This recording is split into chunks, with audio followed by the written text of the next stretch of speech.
It was meant to be the deal that ushered in a new era of cooperation, bringing peace to Tasmania's forests. The Prime Minister and the Tasmanian Premier signed off on the agreement worth more than $250 million to compensate workers and companies for less logging. But plenty of loggers don't want the money and would rather keep their jobs. Our reporter Martin Cudahy visited some of the towns that will be most affected. This is the cool, temperate Huonville, about half an hour south of Hobart. The hub is Huonville. About 2,000 people live here, but there's a real sense that this is the end of an era. Locals believe the recent Forestry deal has all but ended a way of life that's been linked to this valley for more than 150 years. I know none of my kids will ever have the chance to do the same thing any of their uncles or father or anyone had a chance to do or be involved in.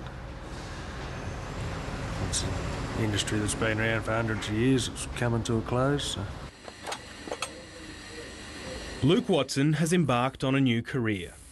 Until recently, he was a logger in Tasmania's southern forests. But like many others, he's been forced out. He says he's lucky because he has another job, but reckons other businesses related to forestry won't be so fortunate. It's not just the log trucks and that are on the road, all the work vehicles and stuff that you do mechanical work to on that. So you lose a lot of income in a lot of industries and that. She slowly dies down, I suppose. Julia Gillard has signed an agreement that effectively halves the state's $1.4 billion forest industry. More than $100 million will flow to the communities most affected to help diversify local economies. We're building a strong economy where future growth is secured. It's ours, it's here, we have to keep it here. The Greens had been threatening to boycott the deal, but last-minute changes appeased their hardline stance.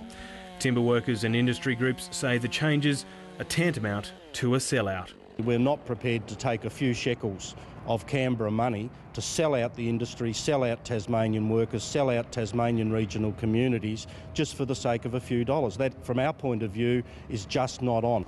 These talks around the table, they shouldn't have never ever been happening. The only reason those happening, as far as I can see, is because the Greens got into government with the Labor. Luke Watson's father, Lane, is visiting him in Huonville. How you going there, boy? He's back from North Queensland, where he's continuing to work as a logger.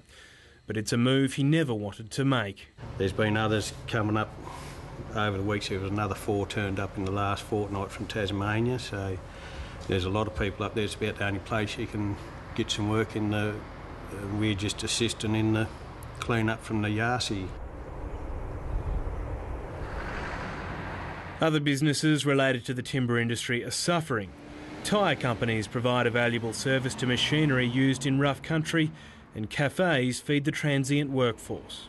In timber towns right across Tasmania, business people are nervous about what the next few months will bring. Instead of peace in the forests, they believe there'll be more uncertainty in the Tasmanian economy. And there's a widely held view that working class people have been sold out by the Labor Green government. How you going there, mate?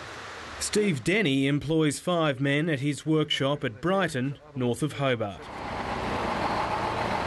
About 30% of his income depends on forestry.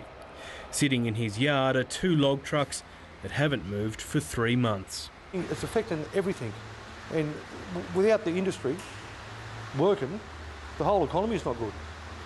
Well, there's nothing on the books, and yeah, I'm just waiting for the phone to ring. Rod Watson's truck is normally used to transport heavy machinery, but the work is drying up, and now he's considering heading to Western Australia for a job in the mines. Normally, you're booked out for a month ahead. Contractors coming up to be moved, and yeah, we'll just have to wait and see where it all goes, I suppose.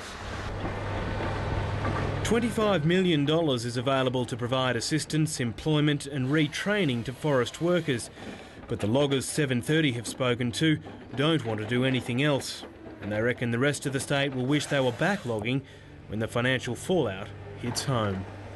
I don't think a lot of Tasmanians will feel the effect for a while yet. There are people directly involved with the feeling that there's going to be a lot more people who feel it yet though.